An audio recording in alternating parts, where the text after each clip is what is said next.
नमस्कार। आज हम भारतीय संविधान की आप कह सकते हैं बिल्कुल बुनियाद को समझने वाले हैं। वो पहले 4 अनुच्छेद आर्टिकल्स 1 से 4 जो बताते हैं कि भारत क्या है, इसका क्षेत्र क्या है और सबसे दिलचस्प कि कैसे इसका अंदरूनी नक्शा बदल सकता है। हम जो बात कर रहे हैं वो एम लक्ष्मीकांत की बहुत मशहूर किताब है इंडियन पॉलिटी, उसके नए संस्करण पर आधारित है। मकसद सिर्फ ये नहीं कि देख लें क्या लिखा है, बल्कि समझें कि भारत की ये जो संवैधानिक पहचान है वो कैसे बनी और ये जो राज्यों के बनने बिगड़ने की प्रक्रिया है ये ऐसी क्यों है। कभी सोचा है कि आज का भारत का नक्शा 1950 जैसा क्यों नहीं है? नए राज्य बन गए, नाम बदल गए, सीमाएं बदल गईं। ये सब होता कैसे है? संविधान क्या कहता है इस बारे में? चलिए इसी को थोड़ा कुरेदते हैं। शुरू करते हैं अनुच्छेद 1 से, संघ का नाम और राज्य क्षेत्र। ये क्या कहता है? खासकर वो line, India that is Bharat shall be a union of states. देखिए, अनुच्छेद 1-2 बहुत ही बुनियादी लेकिन गहरी बातें कहता है। पहली तो देश का नाम इंडिया और भारत दोनों को बराबर संवैधानिक मान्यता दी गई है। इस पर संविधान सभा में काफी बहस भी हुई थी और फिर ये मिला-जुला नाम अपनाया गया।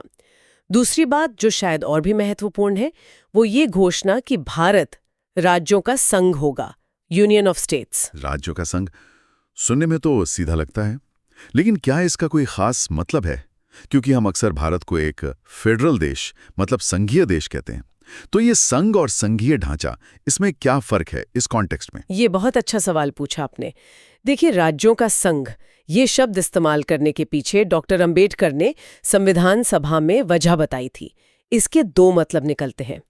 एक कि भारतीय संघ राज्यों के बीच किसी समझौते का नतीजा नहीं है, जैसे अमेरिका में हुआ। और दूसरा, किसी भी राज्य को संघ से अलग होने का अधिकार नहीं है। अलग होने का अधिकार नहीं है। हाँ, बिल्कुल नहीं। संघ अविभाज्य है, मतलब टूट नहीं सकता। जबकि संघीय या फेडरल शब्द जो है वो शक्तियों के बंटवारे को दिखाता है, केंद्र और राज्यों के बीच पावर कैसे बटी है। लेकिन राज्यों का संघ भारत की एकता और अखंडता पर ज्यादा जोर देता है। और यहीं से वो बात निकलती है जो अक्सर कही जाती है, भारत विनाशी राज्यों का अविनाशी संघ है। अच्छा, विनाशी राज्यों का अविनाशी संघ। Indestructible union of destructive states. मतलब संघ हमेशा रहेगा पर राज्य? हाँ, राज्यों की सीमाएं, उनका अस्तित्व तक बदला जा सकता है। ठीक है। तो अनुच्छेद 1 ने भारत का नाम और उसकी अविनाशी प्रकृति तय कर दी। इसमें यह भी है कि भारत के क्षेत्र में क्या क्या आएगा। राज्यों के क्षेत्र, केंद्र शासित प्रदेश और वो इलाके जो भविष्य में भारत हासिल कर सकता है। अब अगर संघ अविनाशी है लेकिन राज्य विनाशी हैं, तो उनको बदलने की शक्ति कहां से आती है? यहीं पर मुझे लगता है अनुच्छेद 2 और 3 आते हैं। स्रोत कहता है अनुच्छेद 2 है नए राज्यों का प्रवेश या स्थापना और अनुच्छेद 3 है नए राज्यों का निर्माण और मौजूदा राज्यों के क्षेत्रों, सीमाओं या नामों में बदलाव। ये सुनने में थोड़े एक जैसे लगते हैं। इनमें मेन फर्क क्या है? हाँ, भाषा थोड़ी सी मिलती जुलती लग सकती है, पर इनका दायरा एकदम अलग है। अनुच्छेद 2 संसद को वो शक्ति देता है जिससे वो भारत संघ में ऐसे नए राज्यों को शामिल करे या स्थापित करे जो पहले से भारत का हिस्सा नहीं है। अच्छा, जो बाहर से आ रहे हैं। हाँ, बिल्कुल।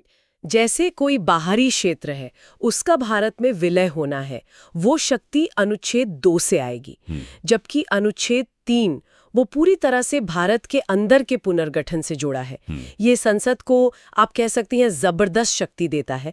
जैसे किसी मौजूदा राज्य से उसका हिस्सा निकालकर नया राज्य बना देना, 2 या ज्यादा राज्यों या उनके हिस्सों को मिलाकर एक नया राज्य बना देना, किसी राज्य का एरिया बढ़ा देना, किसी राज्य का एरिया घटा देना, किसी राज्य की सीमाएं, बाउंड्रीज बदल देना या किसी राज्य का नाम बदल देना। बाप रे, ये तो सच में बहुत ही व्यापक अधिकार हैं। मतलब संसद एक तरह से भारत के पॉलिटिकल मैप को जब चाहे जैसे चाहे दोबारा बना सकती है। तो क्या इसका मतलब ये हुआ कि राज्यों की अपनी सीमाओं या अस्तित्व की कोई संवैधानिक गारंटी ही नहीं है? एक तरह से हाँ, यही मतलब है। राज्यों की जो टेरिटोरियल इंटेग्रिटी है उसकी कोई गारंटी संविधान नहीं देता। संसद चाहे तो किसी राज्य का अस्तित्व ही खत्म कर दे या उसकी सीमाएं पूरी तरह बदल दे। हाँ, पर इसकी एक प्रक्रिया है, ऐसा नहीं कि बस मर्जी से कर दिया। ऐसा कोई भी बिल लाने से पहले राष्ट्रपति की सिफारिश जरूरी है। और अगर बिल किसी राज्य के क्षेत्र, सीमा या नाम पर असर डाल रहा है तो राष्ट्रपति को उसे उस राज्य की विधानमंडल के पास भेजना होता है उनकी राय जानने के लिए। अच्छा, तो राज्य विधानमंडल की राय ली जाती है, वो तो महत्वपूर्ण होती होगी फिर। देखिए, राय ली जरूर जाती है, लेकिन उसे मानना संसद या राष्ट्रपति के लिए बाध्यकारी नहीं है, मतलब कंपलसरी नहीं है। ओह, मानना जरूरी नहीं है। नहीं, राज्य विधानमंडल चाहे सहमत हो चाहे असहमत, संसद अपने हिसाब से कानून बना सकती है। और यही वो चीज है जो भारत को अमेरिका जैसे देशों से अलग करती है, जहां राज्यों की सहमति के बिना आप उनकी सीमाएं नहीं बदल सकते। भारत में केंद्र यानी संसद बहुत शक्तिशाली है इस मामले में।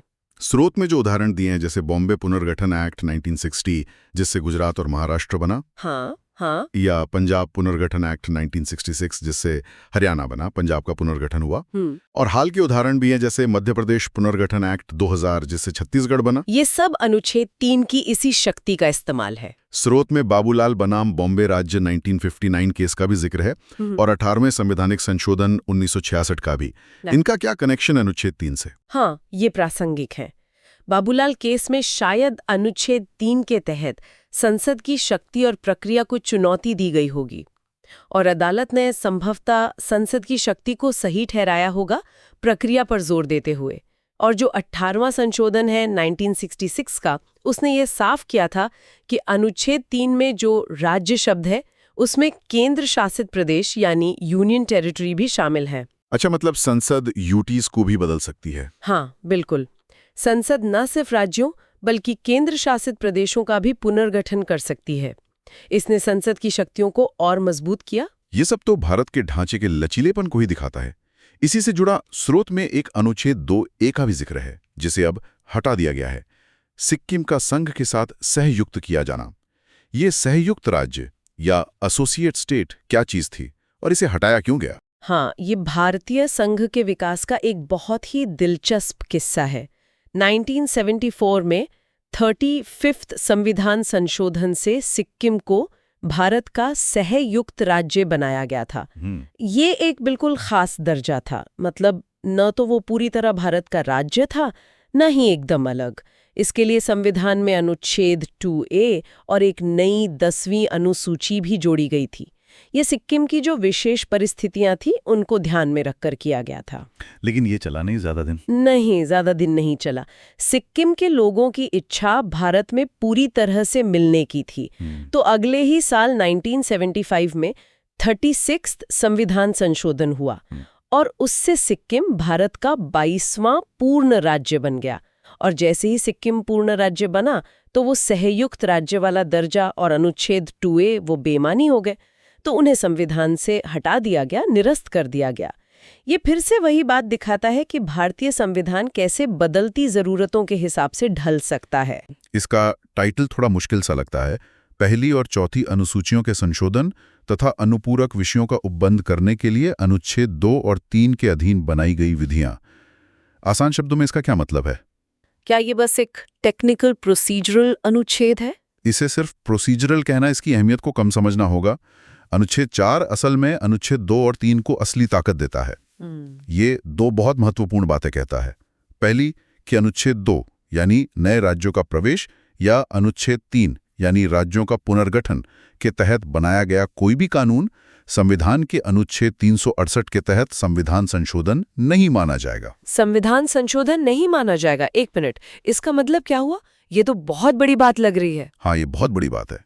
इसका सीधा मतलब यह है कि संसद को नए राज्य बनाने या मौजूदा राज्यों की सीमाएं, नाम वगैरह बदलने के लिए, अच्छा, वो स्पेशल मेजॉरिटी वाली प्रक्रिया। हाँ, जिसके लिए आमतौर पर संसद के दोनों सदनों में स्पेशल मेजॉरिटी चाहिए होती है, यानी उपस्थित और वोट करने वालों का 2/3 बहुमत, जो सदन की कुल संख्या के आधे से ज्यादा हो।